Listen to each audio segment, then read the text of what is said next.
Silakan duduk. Ya, puji Tuhan semuanya. Kalau hari ini kita boleh memiliki tubuh yang sehat. Kalau hari ini kita bisa beribadah dengan baik. Kesempatan yang Tuhan berikan ini gak terjadi bagi setiap orang loh. Kalau hari ini Anda boleh duduk di tempat ini, kerinduan Anda untuk mendengarkan firman Tuhan, bahkan melayani, itu semua dari kemurahan Tuhan. Tadi saya berdoa, saya teringat teman saya. Beberapa waktu yang lalu, masih begitu sehat, masih semangat. Datang ke pabrik, bicara sama saya. Wah, luar biasa semangatnya. Bahkan dia pada waktu jalan-jalan sama saya, mau ke tempat villa, dia ingin sekali memiliki seperti itu. Dia ngomong, tanah di tempat ini udah berapa. Ternyata didiagnosa tiba-tiba kena kanker. Tadi malam dia kena kanker usus. Dan stadium 4 sudah menjalar ke livernya. Livernya juga kena stadium 4 tiba-tiba. Dia di kemo. Sekali kemo itu 85 juta. Untung dia di cover sama asuransi. Meskipun dia juga mampu. Itu harus di kemo 12 kali. Kemo pertama dia masih sehat, masih bisa datang ke tempat saya, masih saya ajak jalan, makan di Depot Seri biasa. Wah, ternyata kemo itu enggak rasa apa-apa, dia ngomong kayak gitu. Saya telepon teman saya dokter yang spesialis kemoterapi, dia ngomong, iya kalau sekali itu belum.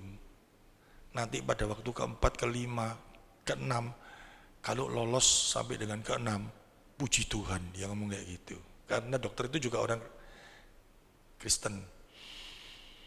Kedua, dia gak terasa. Ketiga dia mulai, dia ngomong, apa kok aku sariawan? Mulutnya nih pecah semua. Lidahnya juga garis-garis pecah gitu. Sakit. Tapi masih bisa masuk, bisa nelen. Saya mulai tanya teman saya, itu kenapa? Ya itu efek daripada kemoterapi. Macam-macam orang efeknya. Bisa rambutnya brodol, bisa ya macam-macam. Dan tadi malam dia makan apa keluar apa langsung. Jadi tubuhnya sudah tidak bisa menerima makanan yang masuk. Anaknya telepon saya menangis, ya apa ini Su? Saya teringat dia yang begitu, orangnya saya gini, waktu itu masih 80 kilo, hari ini dia tinggal 55 kilo, cuma berjalan hampir 1 bulan. Tadi pagi saya telepon dokter saya, wah gak kuat katanya, berat ini. Ya saya berdoa, kuasa Tuhan masih terjadi toh, dan tidak ada yang mustahil bagi Tuhan. Hari ini yang terutama yang menjadi beban saya selalu ngomong sama anaknya dan keluarganya. Kamu berharap dia sembuh, oke. Kita semua berharap seperti itu. Tapi yang terutama, kita memikirkan enggak dia sudah terima Tuhan apa enggak? Karena banyak sekali orang pada waktu menghadapi sebuah masalah goncangan yang berat, yang dipikirkan itu bagaimana dia bisa bertahan hidup. Tapi gak pernah berpikir hidup selanjutnya itu apa. Kalau sampai dipanggil, kemana? Itu kan jauh lebih penting loh. Itu yang harus diselesaikan dulu, karena semua orang pasti dipanggil Tuhan, benar ya?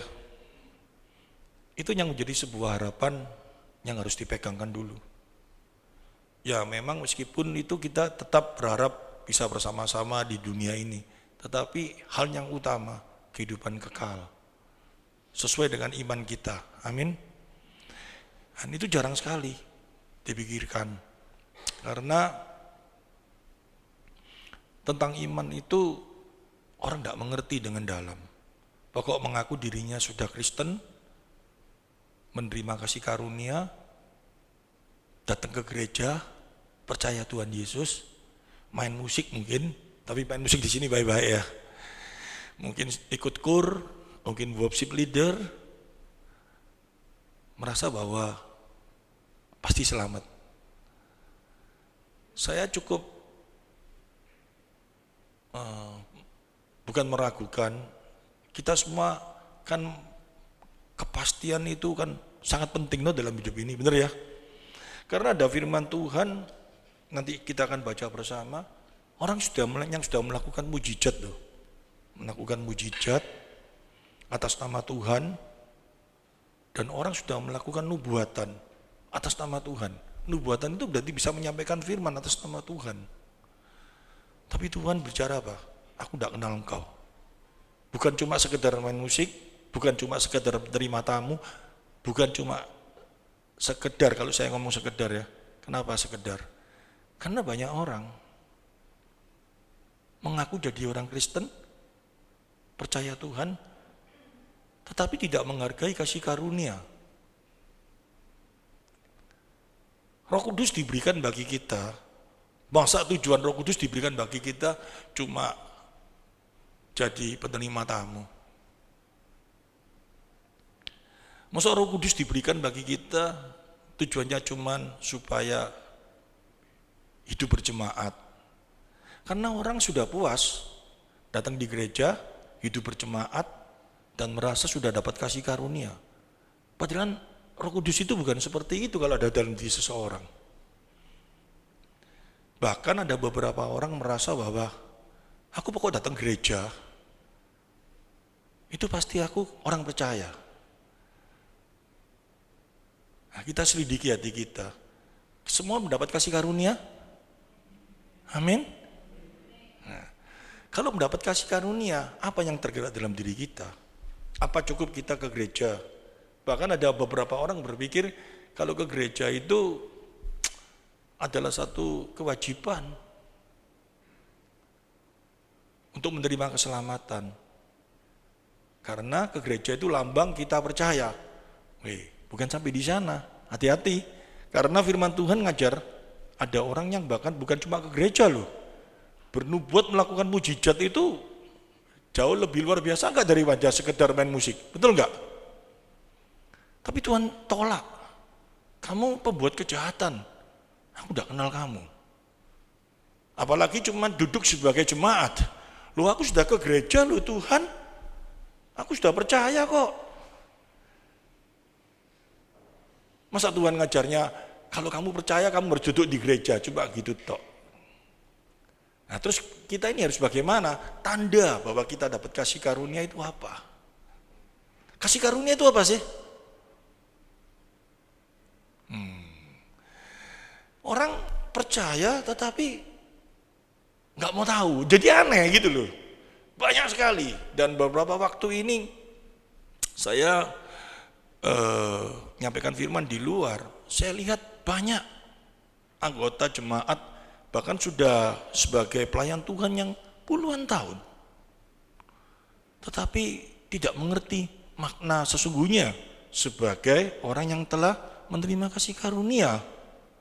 Serem enggak?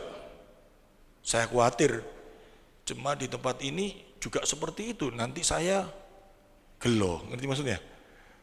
Kita semua harus tahu kalau kasih karunia ada dalam hidup kita ini apa?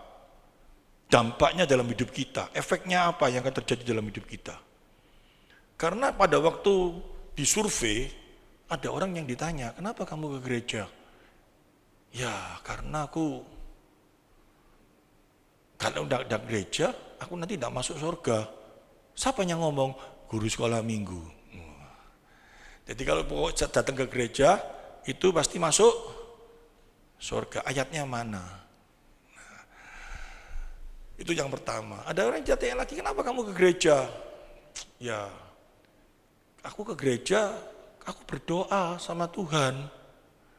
Kalau aku udah berdoa sama Tuhan, habis kalau aku ngalami masalah, aku mau berdoa sama siapa?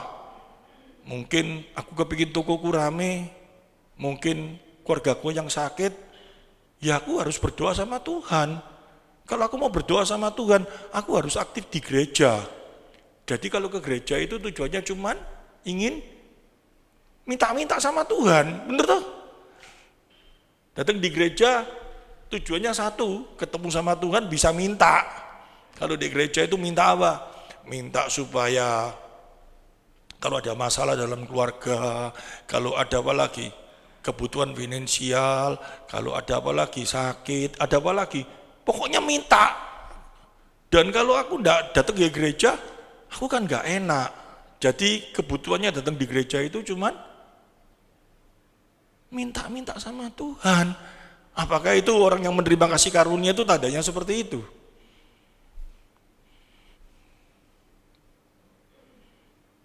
Nah, coba kita mulai introspeksi diri dengan baik-baik.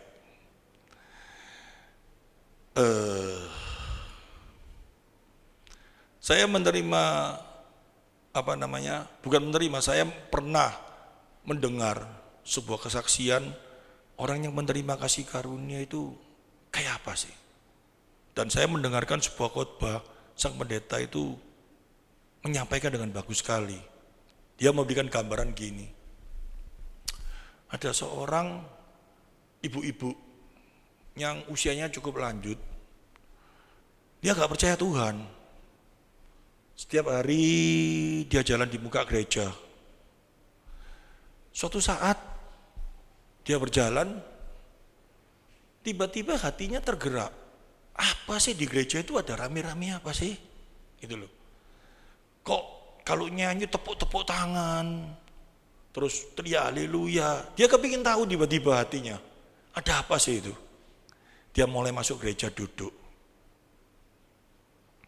Setelah duduk di gereja, waduh, kok rasanya dia di gereja itu dengan orang muji, nyembah, hatinya dia jadi tenang. Kok enak ya rasanya, kok cocok aku, gitu loh. Pertama kali terjadi seperti itu. 1 bulan, 2 bulan, dia lihat, waduh ada paduan suara kur. Yang dia tahu ibu itu biasanya kalau di kampung itu orangnya diem, tapi pada waktu dia naik di atas mimbar, dia bisa nyembah Tuhan. Waduh, kok luar biasa ya ibu itu ya. Hatinya mulai tergerak. Aku ingin seperti ibu itu. Aku ingin seperti itu. Dan dia mulai masuk di grup kur itu.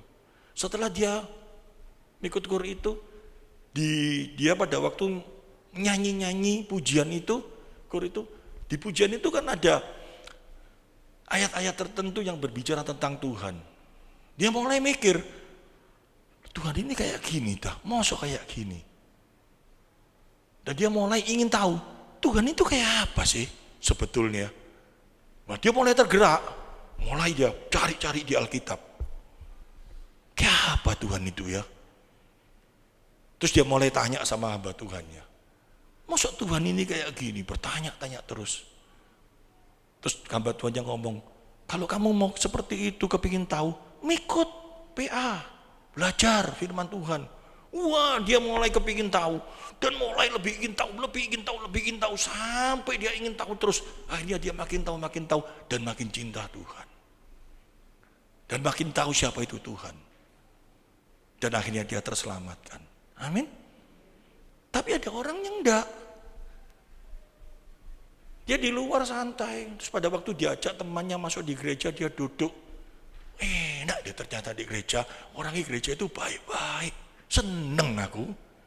Ada pujian dia denger, lagunya enak ya, gitu tok. 10 tahun dia cuma duduk gitu tok. Firman Tuhan disampaikan sambil ngantuk-ngantuk, mungkin juga lihat HP, adem-adem sedikit, gak mau tahu siapa itu Tuhan. Terus dia ngomong dapat kasih karunia Roh Kudus dalam dirinya, bingung. Tuhan yang di atas bingung. Roh Kudus ini tak berikan, mosok dibuat kayak gitu loh. Karena Roh Kudus itu diberikan untuk apa sih bagi kita? Masa kita ini pada waktu baca firman Tuhan bisa ngerti semua? Saya pun yang sudah cukup lama belajar firman Tuhan, cukup lama menyelidiki firman Tuhan. Ayat firman Tuhan yang paling awal, paling pertama kali, pada waktu saya baca, saya mulai menyelidiki dan saya jadi bingung. Dan saya mulai kepingin tahu, apa ini maksudnya Tuhan ya. Kita lihat coba di dalam Kejadian pasal 2 ayat 18. Ciri orang dapat kasih karunia itu apa? Pasti ingin kenal siapa itu Tuhan. Ada yang amin? Amin? Pasti ingin kenal, pasti ingin belajar. Gak ada kata-kata, wis pokoknya percaya Yesus, tok. Gak mungkin, ingin tahu, Yesus itu kayak apa sih? Jangan-jangan suatu saat ya, yang lalu sekali di gereja ini, ada orang itu aktif mengikut PA, aktif belajar. Dulu sekali mungkin, berapa tahun ya? 20 tahun yang lalu mungkin rasanya. Saya datang ke rumahnya, saya ngomong sama dia, mau semangat dia. Tapi semangatnya salah, saya tahu. Di ujung-ujung akhir dia tanya sama saya, Pak Yo. Aku sampai, aduh Tuhan, ini kayak apa ini orang ini. Karena pada waktu diajar PA, orangnya kelihatannya kayak ngedengarkan, tapi pikirannya tuh ngelantur nang mana saya enggak tahu. Dia tanya sama saya, Pak Beden, yang bisa bedek ini, tahu pikiran saya, waduh, pulang tak traktir makan apa semua. Dia tanya sama saya apa? Kira-kira Tuhan Yesus sama Gatot Koco itu sakti mana katanya? Saya ditanya kayak gitu, itu saya mau ngomong gini, ya saktian buto ijo, batin saya mau tak gitu no. Saking gemesi saya. Loh kalau gitu kamu denger PA itu kita ngomong sampai ngotot tuh kamu kenapa? Batin saya tuh, aduh, loh kenapa Bapak tanya kayak gitu? Loh kan dia cerita Gatot Koco itu bisa ngerti Gatot Koco itu anaknya siapa saktiannya apa semua.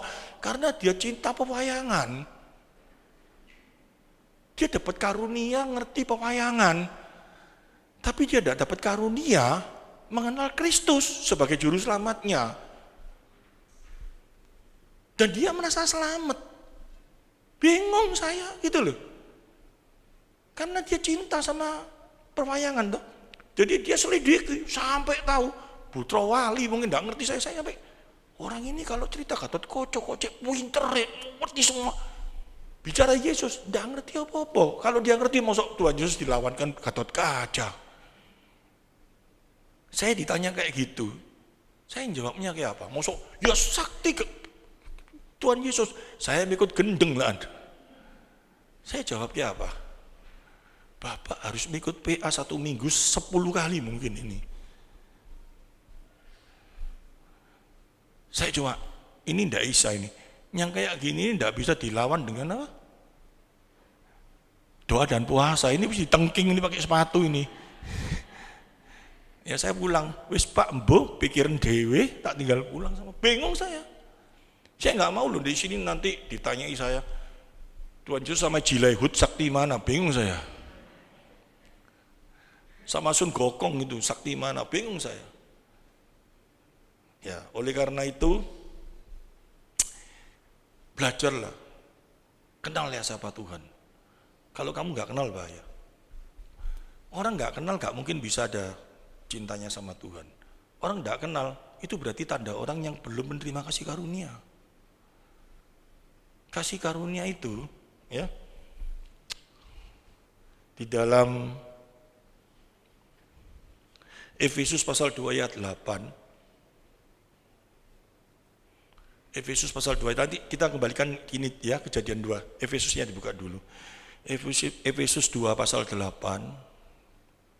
Sebab karena kasih karunia kamu diselamatkan oleh iman.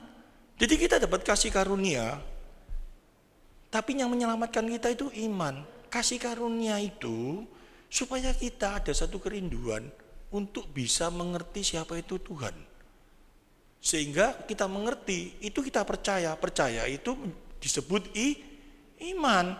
Kita bisa percaya, kita bisa kenal Tuhan, itu kita dapat kasih karunia. Tanpa kasih karunia, gak mungkin kita tergerak untuk ingin mengenal siapa itu Tuhan. Dengan kita tergerak ingin tahu siapa itu Tuhan, sehingga kita bisa mengenal Tuhan, itu baru kita disebut kita memiliki iman. Kembali lagi kejadian, nanti saya jelaskan itu. Apa sih itu ceritanya seperti itu? Nanti kita deteksi diri kita, dapat kasih karunia apa enggak? Karena semua orang merasa dia dapat kasih karunia. Hati-hati, sangat hati-hati ini. Ya, coba kita lihat kembali. Kejadian 2 ayat 18. Kalau orang dapat kasih karunia, baca firman Tuhan yang enggak ngerti, siapa itu Allah? Ingin nyelidiki enggak? Pasti ingin, mulai ingin tahu, ingin ngerti. Bahkan kenapa ada kitab Kejadian, ada kitab Perjanjian Lama, dan juga ada kitab Perjanjian Baru. Di dalam Perjanjian Lama itu kenapa sih kok isinya berbicara tentang raja-raja, imam-imam, nabi-nabi. Kenapa sih? Terus kalau dalam Perjanjian Baru yang dibicarakan Tuhan Yesus dan rasul-rasul. Kenapa? Itu pun enggak mau tahu. Bingung saya. Harus ngerti loh itu kalau kita disebut orang memiliki kasih karunia. Kalau udah ngerti mulai tanya. Belajar. Tuhan Allah berfirman, tidak baik kalau manusia itu seorang diri saja. Aku akan menjadikan penolong baginya yang sepadan dengan dia. Maka diciptalah seorang wanita. Terus kita berpikir ya apa? Ini terjadi eker-ekeran terus enggak? Laki-laki tanpa seorang wanita, ya enggak kira bisa. Laki-laki itu perlu apa? Penolong. Penolongnya siapa? Wanita. Maka dari itu laki-laki sombong.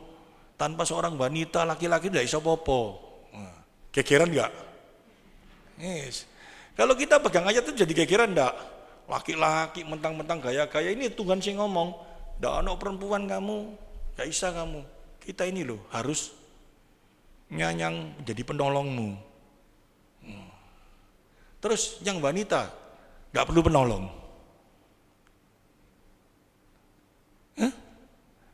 Kenapa? Tuhan kok ciptakan laki dan perempuan? Kok tidak laki-laki atau perempuan-perempuan?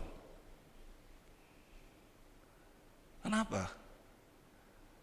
Kok gendernya lain? Kok enggak sekali keluar sekarang ada apa? Gak laki, gak wedok itu loh.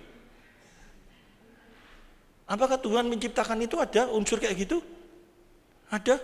Bahkan diklaim tau pendeta itu ngomong ini adalah ciptaan Tuhan. Meskipun dia gak laki, gak wedok. Ngerti maksudnya? Sekarang ngusum pendeta lipstikan yang kayak kalau saya lipstikan gitu lucu ya.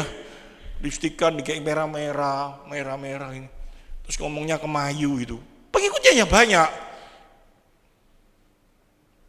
Padahal jelas sekali pada waktu penciptaan itu cuma laki-laki dan perempuan. Ngurusi laki-laki dan perempuan aja wis angel Tuhan. Ngerti maksudnya? Ditambahi laki gak perempuan. Kok bisa keluar gak laki gak perempuan itu karena apa? Karena dosa. Ngerti maksudnya? Jelas di kitab Roma, karena mereka berdosa sehingga mereka tersesat dan disesatkan. Mereka bersetubuh bukan dengan istri mereka, tetapi yang laki bersetubuh dengan laki-laki, yang perempuan bersetubuh dengan perempuan. Dikatakan di dalam Roma pasal 1 tuh. Gak pernah baca? Ada tuh. Nah, coba dikeluarkan itu. Sandi jangan cuma ngoperator sendiri, mikir juga. Roma pasal 1 ayat berapa itu? Itu karena dosa.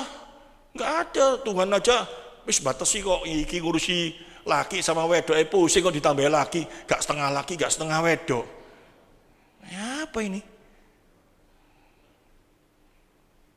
Gak ketemu, bingung. Ngerpek. Dikeluarkan. Karena itu Allah menyerahkan mereka kepada hawa nafsu yang memalukan. Sebab istri-istri mereka menggantikan persetubuhan yang wajar dengan yang tidak wajar. Terus, demikian juga suami-suami meninggalkan persetubuhan yang dengan wajar dengan istri mereka dan menyala-nyala dalam birahi mereka seorang terhadap yang lain.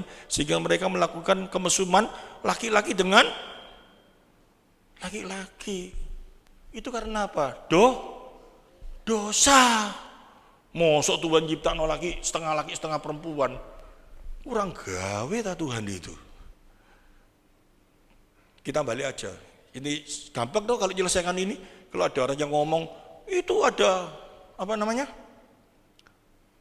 Gender ketiga. Enggak, satu laki satu perempuan, yang satunya gak laki gak perempuan. Tuhan ciptakan itu. Mana ayatnya? Karena dosa terjadi seperti itu, ya.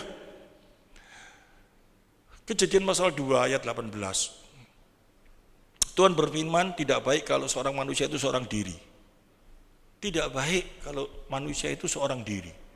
Ini jelas sekali Tuhan tahu, manusia ini makhluk sosial, benar gak? Harus apa? Ada pasangannya, interaktif. Harus ada yang diajak komunikasi. Manusia itu tidak bisa hidup sendiri. Manusia ini rada aneh ya. Dia ngomong apa? Ada yang berkata apa? Burung ditaruh sangkar apa? Seindah-indahnya sangkar emas, burung ditaruh di sana pun burung enggak suka toh. Sebagus-bagusnya sangkar emas kayak apapun juga, kalau burung ditaruh dalam sangkar itu kan dia enggak senang, lebih senang dia bebas keluar. Karena kalau di dalam itu kan dia sendirian. Tapi manusia ini sok. Dia merasa apa? Dia bisa hidup sendirian. Enggak bisa. Manusia itu dikasih apa namanya, rumah sebagus kayak apa, tapi tidak pernah ketemu orang. Tidak pernah ketemu orang loh ya. Suruh hidup sendiri bisa. Siapa yang mau? Dikasih tas Hermes, dikasih motor Lamborghini, dikasih semua, tapi tidak pernah ketemu orang. Dipamerin di sobo. Apa yang kita punya itu mau ngomong sama siapa?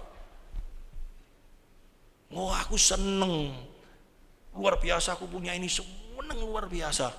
Tapi dinikmati sendiri bisa?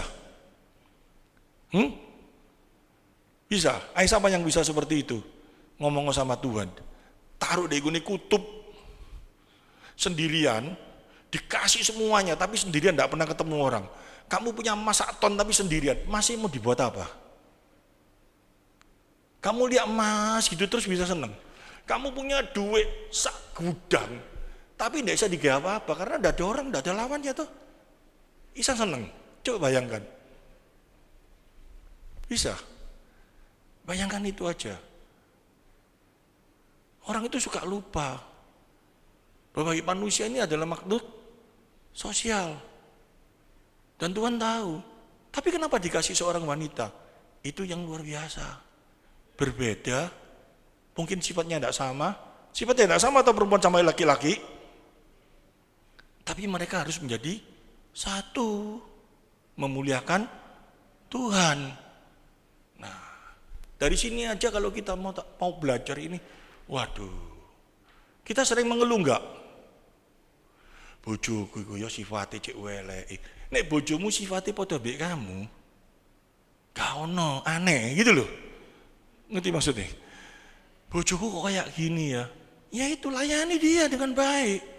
Supaya yang tidak sama ini menjadi satu. Supaya menjadi baik.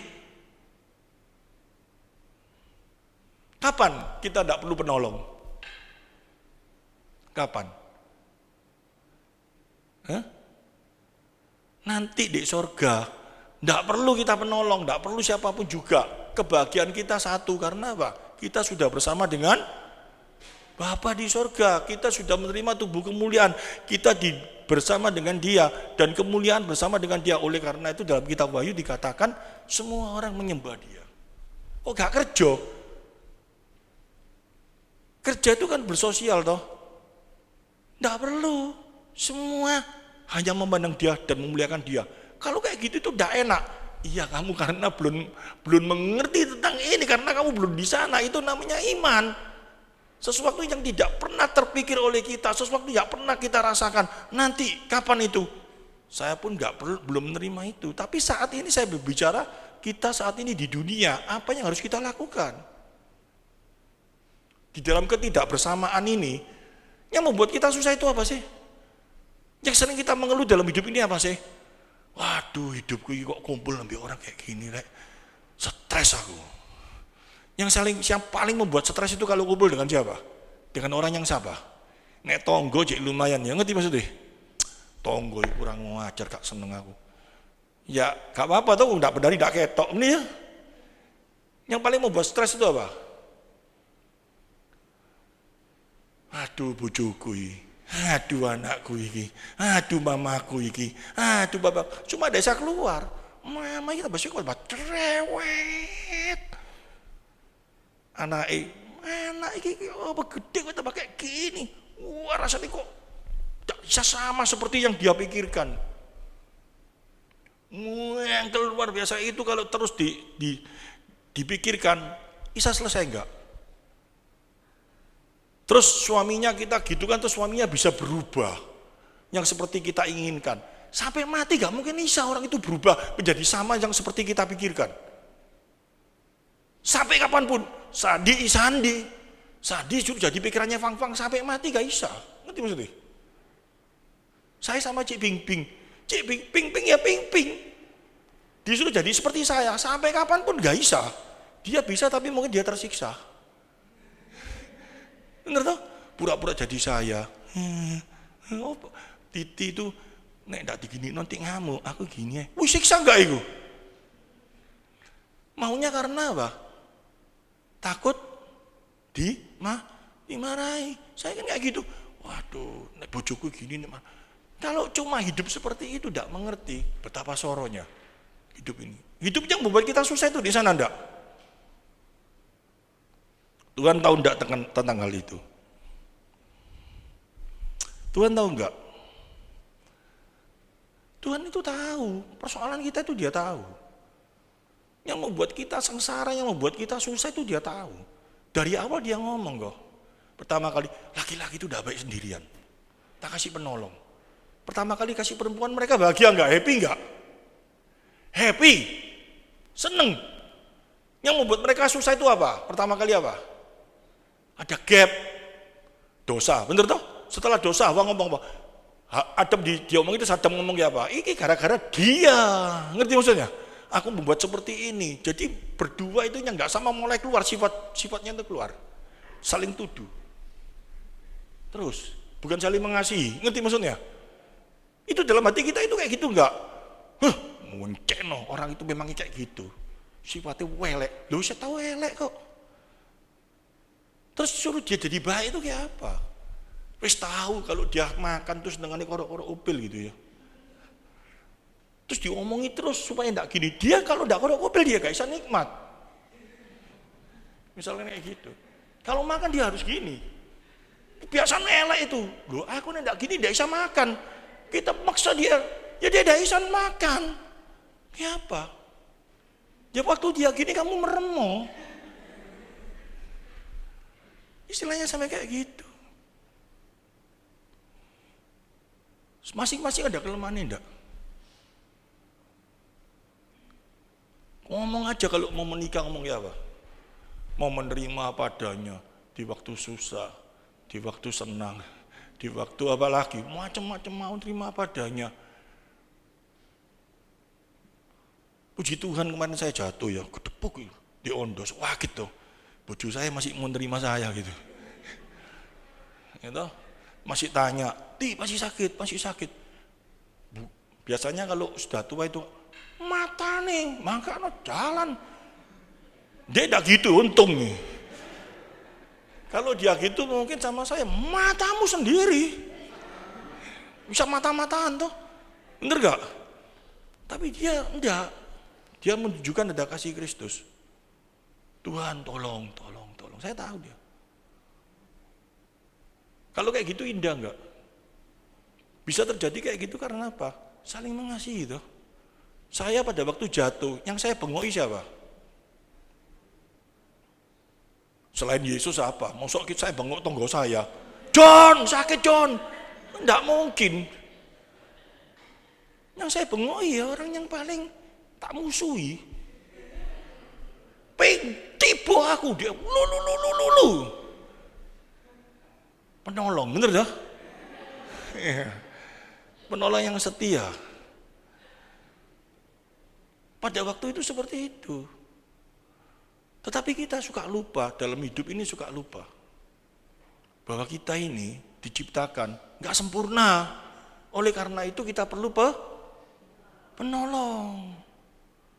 Dan kita jangan nuntut orang juga seperti yang kita inginkan. Nggak bisa. Kapan gitu bisa? Besok naik wis maek. Wis mati itu loh. Tubuh kita diberi kemuliaan seperti siapa? Kristus. Oleh Kristus kita diberi tubuh kemuliaan. Itu kita tidak perlu penolong. Nanti di surga itu tidak perlu penolong. Karena kita apa? Bukan pakai tubuh kemuliaan. Satu hal, kita sudah dimuliakan di dalam Kristus. Yang ada dalam hidup kita, kebahagiaan itu hanya siapa? Kristus. Memuji, menyembah. Masa enak sih memuji menyembah tok? Kamu belum mati, kamu belum pakai tubuh kemuliaan, kamu masih pakai tubuh daging ini nututnya bukan itu, daging ini nututnya apa? Capcay goreng, bakmi goreng, punya duit banyak, ya kamu tidak bisa merasakan itu. Tuhan itu ngomong kok di dalam 1 Korintus pasal 12 ayat 14 sampai 18. Ini diingatkan, ayat ini dipakai untuk siapa? Untuk siapa? Biasanya kalau kita baca 1 Korintus pasal 12 ayat 14 sampai 18.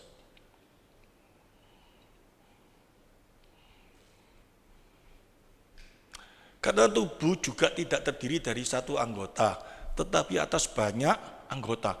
Ayat ini dibaca, dipikir cuma berlaku bagi pelayanan, saling melayani. Di rumah itu gak pelayanan dah. Ingat Roma pasal 12 ayat 1. Persembahkan tubuhmu sebagai persembahan yang hidup, yang kudus di hadapan Tuhan, itu adalah ibadahmu yang. Kenapa kok mempersembahkan tubuhmu yang hidup? Sekarang ini hidup enggak? Hidup dah. Tubuhmu ini kamu persembahkan untuk siapa? Untuk Tuhan. Caranya kayak apa? Melalui hidupmu ini loh, tingkah lakumu, kamu bekerja untuk Tuhan. Kamu melayani suamimu itu untuk Tuhan. Sebagian dari ibadahmu. Kalau semua itu kamu lakukan bagian dari ibadah, kamu mau hitung-hitungan sama Tuhan. Kalau sudah kamu lakukan itu, kamu berani hitung-hitungan. Wis tak layani kayak gitu, kurang ajar bojo ini. Tak balik. Kamu melayani Tuhan apa melayani bojomu? Kalau kata-kata persembahkan tubuhmu sebagai persembahan yang hidup, yang kudus, itu adalah ibadahmu yang sejati. Persembahan yang hidup, yang kudus itu dilakukan kapan? Di gereja apa di kehidupan kita? Di kehidupan kita toh? Di kehidupan kita ini kita bersosialisasi dengan siapa? Tidak usah jauh-jauh. Di sekitar rumah ini loh yang membuat kita yang membuat kita hidup ini yang paling lama di mana? Lingkungan mana? Di rumah toh? Kecuali kamu sales mungkin, saya tidak tahu. Kalau kamu kehidupan rumah tangga yang normal, kamu kerja paling lama itu di luar 8 jam, sisanya banyak di rumah toh. Kamu di rumah itu bagian dari ibadahmu enggak? Kamu melayani siapa? Aduh, marah iki lho, dilayani kayak gini kurang ajar, kuaplok kayak. Ingat tuh ya, pada waktu melayani itu, melayani anakmu siapa? Itu adalah bagian daripada ibadahmu. Berarti sama saja dengan melayani Tuhan. Kalau suamimu dikasih tahu apa? Suami kurang ajar dikasih tahu di dalam firman Tuhan apa? Layani dia. Dengan apa? Dengan kasih. Supaya melalui apa yang kamu lakukan ini, dia melihat dengan tingkah lakumu, dia bisa percaya kepada Yesus. Jadi kamu lakukan itu semua supaya suamimu bertobat, atau yang terutama supaya kamu bisa memuliakan Tuhan. Supaya kamu bisa memuliakan Tuhan toh. Kalau sudah kamu bisa memuliakan Tuhan, kamu bisa putus asa apa enggak? Gak mungkin kamu putus asa karena kamu untuk Tuhan. Tapi kalau kamu melakukan itu supaya suamimu bertobat, kamu pasti putus asa. Karena suamimu tidak mungkin bisa seperti yang kamu inginkan. Hari ini dia bertobat, besok bertomat. Mangkel terus. Kamu melayani dia sampai kapan? Selama-lamanya.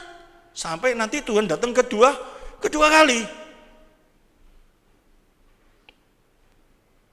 Kalau kita cuma berharap supaya dia bertobat, kita kecewa.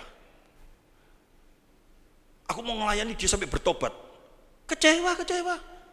Gak mungkin dia bisa menjadi baik. Saya sama Cibi saya sudah pendeta loh. Menurut lo, setiap kali bencana enggak? Nah, aku bencana ya katanya.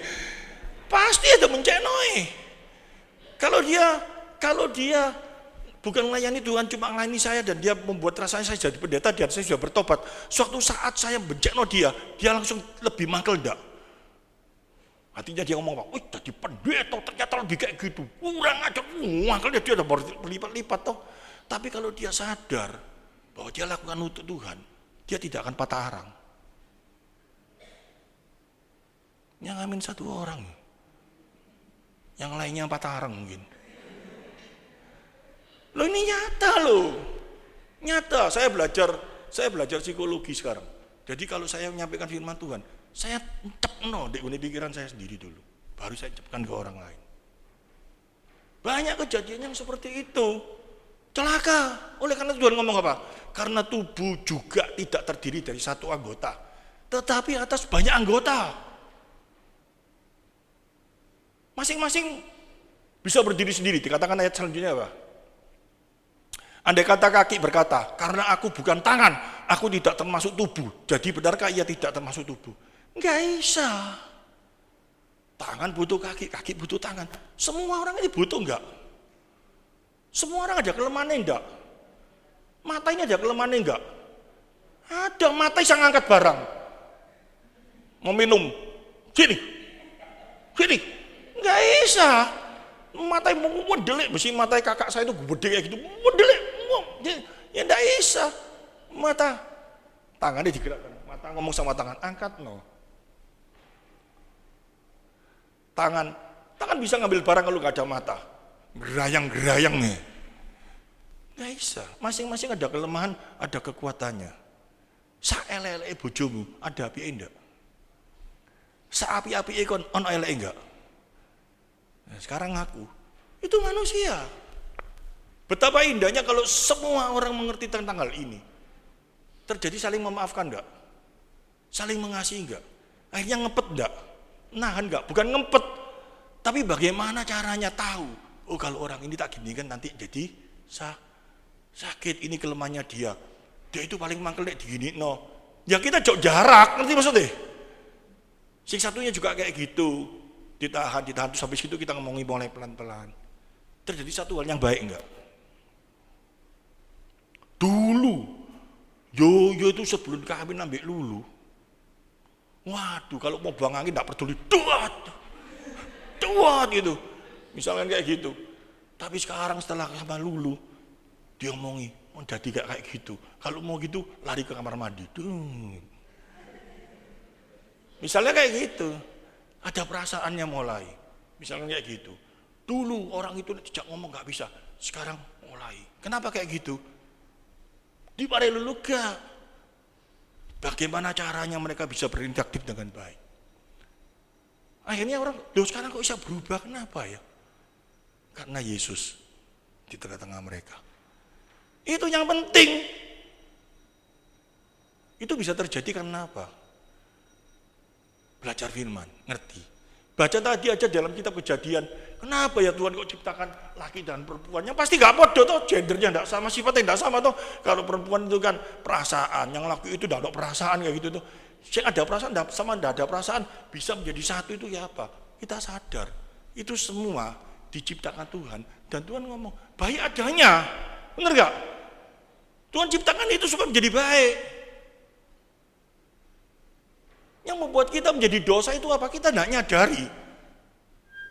Yang laki ini juga tidak nyadari bahwa dia ada kelemahan sehingga perlu seorang penolong. Yang nolong ini juga ada kelemahan, perlu seorang laki-laki. Yang dikatakan ayat itu cuma pikirannya apa? Purnuto. Laki-laki dia tidak ada perempuan. Kayak apa nanti dia? Adem kalau mau diciptakan sama Tuhan kayak gitu bukan cuma maksudnya itu tok. Hubungan seks bukan, laki-laki harus ada perempuan bukan di situ tok. Yang terutama apa? Ada kelemahannya, perlu penolong. Kelemahannya apa? Banyak. Yang perempuan kelemahannya juga banyak enggak? Pol. Kalau sadar ini, hidup ini luar biasa enggak? Luar biasa. Kemarin saya sebelum 2 minggu yang lalu kan saya sampaikan tentang kamu harus jadi garam dunia. Benar tak? Ya, jadi garam dunia itu kayak apa? Makanan hebat-hebat itu kayak apa? Daging sak mahal-mahal dimasak bestik, wah ketok di luar, gak pakai uyah, anyep, enak. Uyah itu kan membuat suasana menjadi baik tuh. Benar tak? Ini harus dihadirkan dalam kehidupan kita. Kita di mana kita datang orang menjadi senang, bisa nerima, tapi bukan kemunafikan, ya. Tapi benar-benar pembawa berkat itu namanya. Ngerti maksudnya? Suasana yang tidak enak, yang godok-godokan ada konco iki datang, waduh dia ono arek iki beres, suasana dicair. Itu kan enak toh. Kita lagi seneng-seneng, wah luar biasa ono orang ini, mati on. Wis. Ini salah, ngono salah, pendelak-pendelik. Enggak dong, wah itu kena kayak gitu kan bukan jadi garam, jadi apa yuk? Kecap asin ya enggak, cuka ya enggak, ya enggak bisa kayak gitu.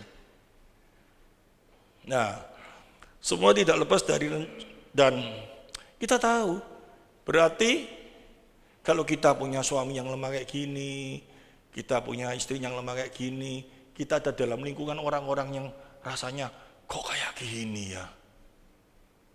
Semua itu tidak lepas dari rencana Allah. Kita taruh di sana supaya kita jadi terang bagi mereka. Bagaimana caranya kita bisa jadi terang? Kita yang harus paling sadar dulu, bener gak? Harus sadar dulu. Waduh, ternyata orang-orang ini kayak gini. Ini ayat ini sangat memberkati saya. Ada YouTube ini saya tidak mau ngomong. Berapa hari ini saya ketemu dengan orang-orang yang sakti-sakti dulu, ngerti maksudnya? Yang biasanya haleluya. Kalau ketemu, ternyata isinya, wis, macam-macam. Puji Tuhan, saya ini memberkati saya. Bagaimana supaya saya jadi garam, bukan garmi mereka, maksudnya? Ya, garmi mereka itu apa? Wis asin diwasin tamane tambah wasin ndak karu-karuan, ndak enak rasanya. Enggak. Yang anyep digarmi supaya mereka jadi enak. Kayak apa caranya? Nah, ini penting sekali. Oleh karena itu firman Tuhan ngomong ya, aku tidak termasuk tubuh dan jadi terus habis itu kalau kita baca terus tangan enggak bisa berjalan sendiri kita itu sadar dulu. Ini sih sadar. Ini kita bisa ngerti ini karena apa? Belajar firman. Ngerti firman dengan baik.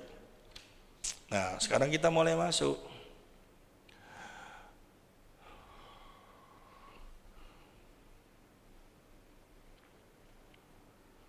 Coba ya. Kita bisa mulai merasakan karunia. Semua dapat kasih karunia? Kenapa? Hah? Semua dapat kasih karunia? Dapat ya? Tanda kita mendapat kasih karunia itu apa? Satu. Yang terutama, pasti yang menyelamatkan kita itu iman, dan kasih karunia itu pasti bergerak kepada iman. Iman itu apa? Artinya mengerti siapa itu Tuhan, meskipun tidak dilihat kita percaya. Ini angel.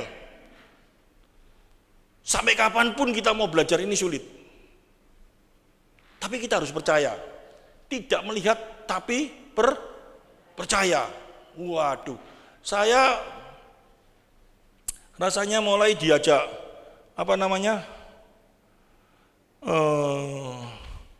tebak-tebakan sama Tuhan. Pada waktu dia mulai menulis di dalam, mulai dia berbicara di dalam Lukas ya, di dalam Matius. Benar Matius apa Lukas ya? Lukas pasal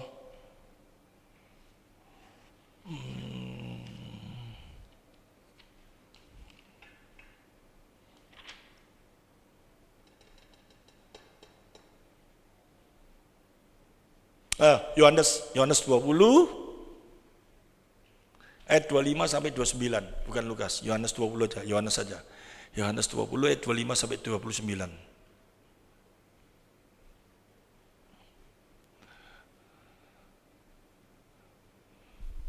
Kami telah melihat Tuhan, tetapi Thomas berkata kepada mereka, sebelum aku melihat bekas paku pada tangannya, dan sebelum aku mencucukkan jariku ke dalam bekas paku itu, dan mencucukkan tanganku ke dalam lambungnya, sekali-kali aku tidak akan percaya. Terus 8 hari kemudian murid-murid Yesus berada kembali dalam rumah itu, dan Thomas bersama-sama dengan mereka. Sementara pintu-pintu terkunci, Yesus datang dan ia berdiri di tengah-tengah mereka dan berkata, damai sejahtera bagi kamu. Kemudian ia berkata kepada Thomas, taruhlah tanganmu, taruhlah jarimu di sini dan lihatlah tanganku. Ulurkanlah tanganmu dan cucukkanlah ke dalam lambungku, dan jangan engkau tidak percaya lagi, melainkan percayalah. Thomas menjawab dia, ya Tuhanku dan Allahku. Dia percaya. Terus kata Yesus kepadanya, karena engkau telah melihat aku, maka engkau percaya. Berbahagialah mereka yang tidak melihat namun percaya. Apa sih ini? Kita ngomong, wah iya Thomas itu tidak punya iman. Itu toh? Kita dalam kehidupan kita mengiring Yesus ini saat ini, kita punya iman enggak? Iman kita ini sampai kayak apa sih? Iman kita ini kayak apa sih? Berbahagialah mereka yang tidak melihat namun percaya. Di dalam kehidupan kita mengiring Kristus ini, kita akan menjadi percaya. Kita akan ngomong kayak gitu. Kalau apa? Kita minta bukti, kenyataan yang secara akal kita di dalam iman kita. Contohnya ya, kita selalu berdoa dan kita minta sama Tuhan A atau B atau C masalah yang kita hadapi, dan kita merasa bahwa kalau ini terjadi aku baru akan menjadi percaya. Aku kalau ini jadi aku akan menjadi percaya, aku gini kuat, berarti Tuhan itu baik. Coba kita bayangkan yang terjadi dalam diri Ayub, yang terjadi dalam diri Rasul Paulus, rasul-rasulnya. Kalau itu menjadi pegangan kita, Ayub itu ya, secara manusia, rasanya kayak apa? Teman-temannya sampai ngomong toh, kalau kamu gak berdosa sama Tuhan, kalau kamu ndak gini, ndak mungkin kamu hidupmu sampai membuat kamu dirimu sengsara. Ayub itu seorang yang kaya, saya cerita ya. Seorang yang kaya, seorang yang saleh, seorang yang baik, tetapi hidupnya suatu saat apa? Diizinkan Tuhan terjadi sesuatu yang sangat tragis, luar biasa. Anaknya mati, kekayaannya hancur, tubuhnya dihancurkan, hancur total semua. Secara akal, secara emosi sebagai manusia, istrinya betul gak kalau istrinya ngomong, masihkah kamu mau cinta sama Tuhan yang modelnya kayak gini? Tapi Ayub ngomongnya apa? Kamu perempuan gila. Secara akal, istrinya ngomong itu betul apa salah? Betul. Kenyataannya kalau orang cinta Tuhan itu rasanya, tapi Ayub bisa percaya apapun yang terjadi dalam hidupnya, dia tetap percaya Tuhan baik. Gak masuk akal loh. Itu kenapa bisa terjadi dalam diri Ayub? Karena dia kenal siapa itu Tuhan dalam hidupnya. Itu iman. Itu iman yang sejati itu seperti itu. Kitab Ayub itu mau menceritakan ini loh iman yang sejati. Masa Tuhan itu mau mempertaruhkan Ayub dengan iblis tanpa Tuhan itu tahu bahwa Ayub itu tetap kuat, karena kalau Tuhan sudah memberikan sesuatu di dalam diri seseorang, dikasih iman, dikasih kasih karunia itu akan bekerja, berjalan secara luar biasa, sehingga orang itu akan mengenal Tuhan dengan baik. Amin. Kalau seseorang itu mengenal Tuhan dengan baik, di dalam Roma pasal 8 ayat 30 sampai dengan 39, apapun yang terjadi dia tetap kuat. Pandangannya kepada Tuhan tidak pernah menggok. Dia akan tetap berkata, Tuhan baik. Meskipun hal itu terjadi di luar akalnya. Tapi banyak orang yang tidak kayak gitu. Banyak sekali orang yang kayak apa? Menaruh pengharapannya kepada Tuhan itu hanya untuk hal-hal yang sifatnya duniawi. Itu Rasul Paulus berbicara di dalam Roma pasal 15 itu. 1 Korintus pasal 15 apa? Orang yang menaruh pengharapannya kepada Kristus. Dibuka aja mari. 1 Korintus 15 ayat berapa itu? Hanya di dunia ini saja, dia adalah orang yang paling malang. Itu jelas sekali loh. Jikalau kita hanya dalam hidup ini saja menaruh pengharapan pada Kristus, maka kita adalah orang-orang yang paling malang dari segala manusia. Kamu, aku, kalau menaruh pengharapanku kepada Kristus, imanku, hanya untuk sesuatu yang masuk akal kita, keinginan kita atau masuk akal kita adalah orang yang paling malang. Kita mau sampai punya iman kayak gitu enggak? Gak masuk akal kalau Tuhan ini baik kayak gini. Gak masuk akal. Thomas bicara apa? Kalau dia bangkit, aku kepingin tahu, harus masuk akalku dulu, baru aku mau percaya. Tuhan ngomong apa?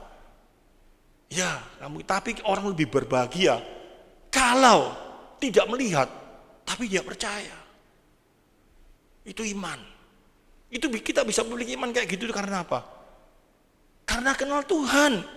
Tuhan itu melampaui akal kita. Tuhan itu melampaui apa yang kita pikirkan. Kok aku punya bodoh kayak gini sih? Bisa tidak bersuka cita?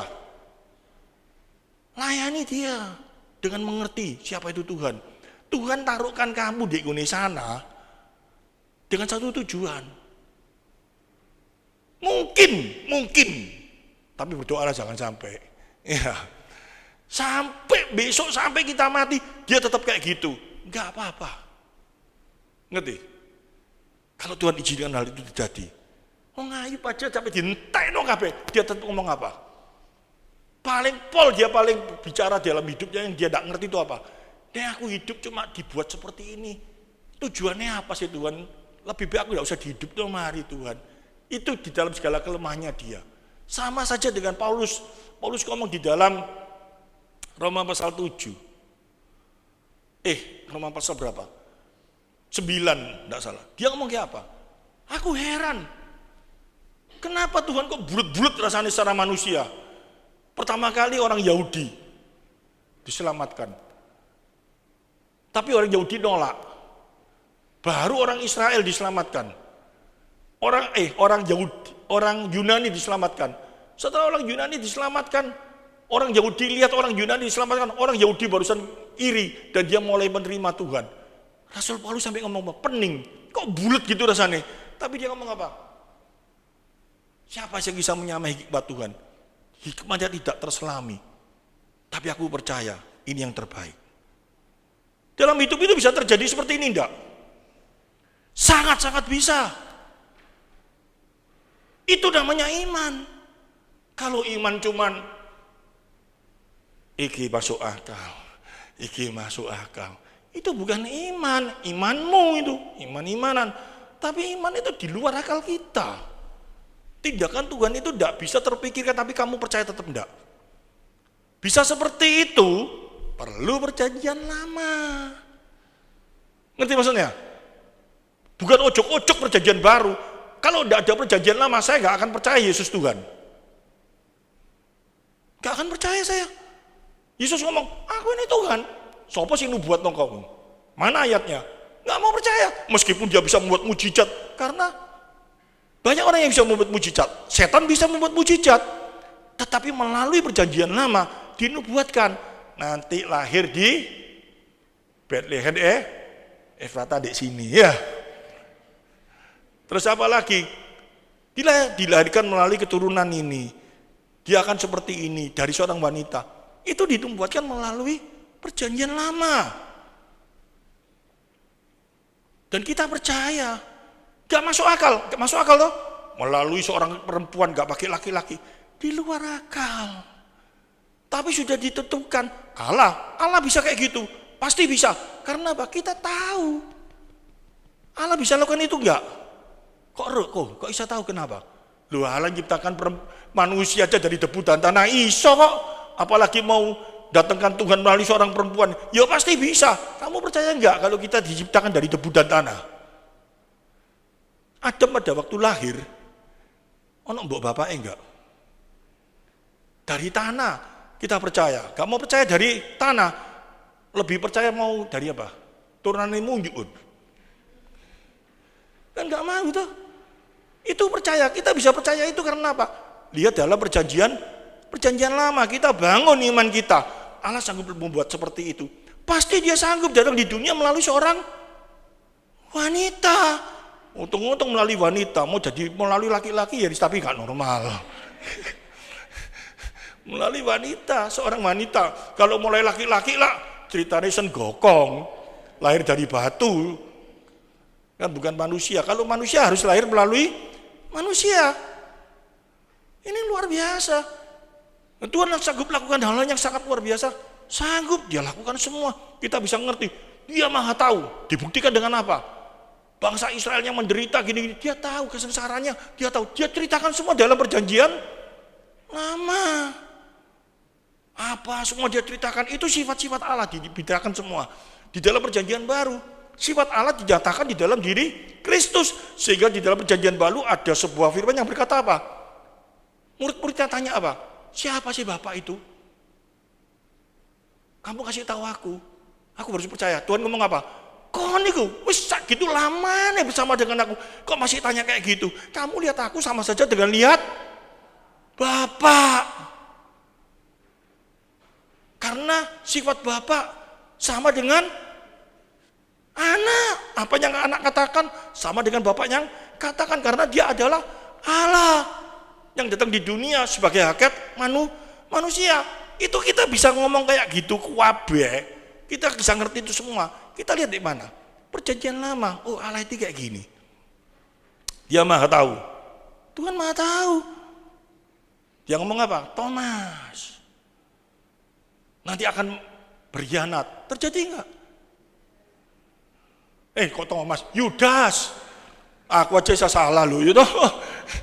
Ya, Yudas, kamu akan berkhianat. Terjadi enggak? Terjadi. Petrus, kamu akan menyangkal aku 3 kali. Terjadi enggak? Dia tahu sebelum ayam berkokok. Dia enggak ngomong sebelum bebek koek-koek, ayam. Pasti itu semua menunjukkan dia itu Allah. Dia membangkitkan orang mati, dia tidak ngomong apa-apa. Dia ngomong bangkit. Itu Allah, berkuasa atas maut. Kenyataan-kenyataan yang luar biasa yang dia nyatakan. Itu kita bisa tahu bahwa dia Allah di mana. Sifat-sifat Allah, kemana Allah, itu hadir dalam diri Yesus. Kita bisa tahu di mana. Perjanjian lama ini loh. Tapi perjanjian lama nanti suatu saat saya kupas. Diambil sama orang-orang Farisi. Dan mereka ahli-ahli Taurat dipakai untuk keuntungan mereka sendiri. Pendeta itu nek ngomong, tidak boleh diganggu. Pendeta itu nek ngomong, tidak berani bantah pendeta. Kualat kamu. Pendeta itu cok main-main. Saya nek ngomong sama tecik saya dicewer pernah kok. Dia marah-marahi sama saya pernah. Kok nuti gini-gini? Dia tidak pernah kualat tuh. Berarti saya tidak sakti? Bukan. Kalau zaman dulu ini tidak ono. Masihan, belum tertulis. Seorang nabi nyocot kasar kali ya. Apa yang dibicarakan dari mulutnya itu harus tergenapi. Karena apa yang dia omongkan itu apa yang ingin Allah katakan melalui seorang nabi. Sehingga apa yang dia bicarakan itu pasti tergenapi. Nek saya bolak-balik gak tergenapi. Ngerti maksudnya? Yo, kamu akan kurus. Gak iso kurus. Coba aja ngomong itu Musa. kamu minggu depan kurus, pasti kurus kamu. CP, kamu akan langsing. Nggak mungkin. Cok percaya. Jadi kalau sama pendeta dia ngomong kayak gitu, cok percaya. Tapi kalau pendeta itu berbicara dalam firman Tuhan, kalau kamu adalah anak Tuhan, kalau kamu sudah menerima kasih karunia, kamu pasti memiliki iman. Dan iman itu akan kamu peroleh kalau hatimu tergerak untuk menyelidiki firman Tuhan dan ingin tahu siapa itu Tuhan. Kamu makin tahu, imanmu makin luar biasa. Pasti itu? Pasti, karena dasarnya apa? Firman Tuhan. Tuhan itu ngomongnya lewat saya melalui apa? Firman-Nya. Bukan saya malam-malam ngomong gini ti. Linda itu ngomong ngono ti. Si ngomongi saya itu bukan Tuhan, genderuwo. Enggak ada itu. Mulutnya Pak Titi itu ojo main-main tuh. Iya, ojo main-main nek mangan. Banter. Nih ngomong, waduh. Orang itu salah tompo di sana. Ada seorang yang kalau dia tumpang tangan orangnya bisa sembuh. Dia ngomong tanganku ini sampai aku takut. Ya rada setengah itu. Tangannya ada apa ya ditakuti. Itu orang-orang yang perlu ke dokter psikiater karena terganggu pengenalan tentang Allahnya. Dia tidak ngerti Allah, dia ngomong ngawur-ngawur. Jadi aneh. Pikirannya sendiri. Wah, aku nanti akan dihakimi. Aku akan disidang gini-gini, itu Tuhan yang ngomong biar aku. Ya gak usah ngomong Tuhan, ya dia krosom yang akan dipanggil, dia ada masalah. Terus berani ngomong ini, apa kata Tuhan yang malam-malam ngomong, aku sudah ngerti dulu. Ya itu bukan Tuhan sih ngomong, perasaanmu, itu loh. Ya orang itu banyak sekali yang kayak gitu. Jadi apa, teologi perasaan. Jemaat sini jangan kayak gitu ya. Teologi kebenaran. Mengerti tentang Kristus dengan benar akan menjadikan satu dampak apa? Hidupmu akan lama-lama makin menjadi baik. Yang terakhir, nanti kelamaan capek. Ya, kita sekarang tahu pasti kita akan memiliki iman. Jadi tidak ada seorang pun yang mampu memiliki iman tanpa kasih karunia. Kenapa sih kayak gitu? Gak bisa kita mau mikir firman, gak bisa kita mau mikir Allah itu modelnya kayak apa? Ayo, gak Alkitab ya. Gak usah Alkitab sekarang ya. Zaman sekarang lo ya. Kalau zaman dulu firman Tuhan sudah belum ada, ya bisa. Caranya kayak apa? Musa diam-diam. Lu. Apa itu? Kobong kok gantek-entek. Tandurane. Wah, itu Tuhan itu diparani. Terus lagi itu Tuhan ngomong, Musa, ojo deket-deket kamu. Musa masih mikir, iki setan sama Tuhan. Dia ngomong, aku adalah aku. Si ngomong kon adalah kon sopo. Tapi bukan kayak gitu toh. Terus dia mulai bernubuat. Musa itu dikasih tahu kekuatan Tuhan. Kamu nanti datang, kamu ngomong, air di Mesir akan menjadi darah semua. Terjadi enggak? Musa mulai tahu. Wah, ya betul. Wah, ini ternyata memang Allah ini yang disembah ini. Luar biasa. Imannya timbul dari apa? Mendengar akan firman Allah. Dia sampaikan dan terbukti semua. Elia kayak gitu. Gak akan hujan 3,5 tahun lagi. Tidak terjadi. Itu semua karena siapa? Allah yang berbicara melalui dia dan digenapi. Kalau sekarang ya apa? Kalau seumpama firman Tuhan ini tidak ada, terus Allah gak berbicara, kita bisa ngomong, Tuhan itu kayak apa? Bisa. Tapi banyak orang yang kayak gitu enggak? Oke enggak? Banyak. Masuk begitu doa, betul toh? Gak ngerti firman, masuk di kamar, tutup, mulai cari Tuhan. Tuhan, bicaralah Tuhan. Ngomong Tuhan, ini maksudnya apa Tuhan? Terus dia waktu dia pikir, kayak apa ini Tuhan ya? Aku ini kasih tanda-tanda Tuhan. Bagaimana ya Tuhan? Mulai Tuhan bicara, kamu nanti pulang, pergi lontong Kupang. Di sana kalau kamu ketemu orang pakai baju ini, dia akan ngomong sama kamu, Sebetulnya dia kepingin makan lontong. Pada waktu doa, perutnya lapar. Dan dia merasa itu Tuhan yang bicara. Tuhan yang berbicara atau wetenge yang bicara? Wetenge. Waduh iya. Terus waktu di sana, nanti kalau disusui, dan susu itu ilmu tepak-tepak no. Iya, ini rasanya temen, Itu orang 6:30 itu. Harusnya kan enggak boleh kayak gitu. Kita bisa kenal Tuhan, itu dari sini loh. Belajar, ngerti. Dan kita bisa ngerti firman Tuhan. Gak mungkin otak kita itu bisa nyandak kalau udah dapat kasih karunia. Enggak percaya? Buka adik gini. 1 Korintus 1 Korintus pasal 2 ayat 9.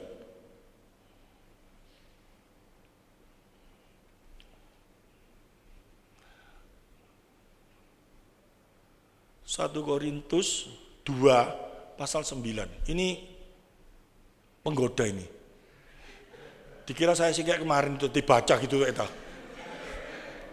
Gak kira.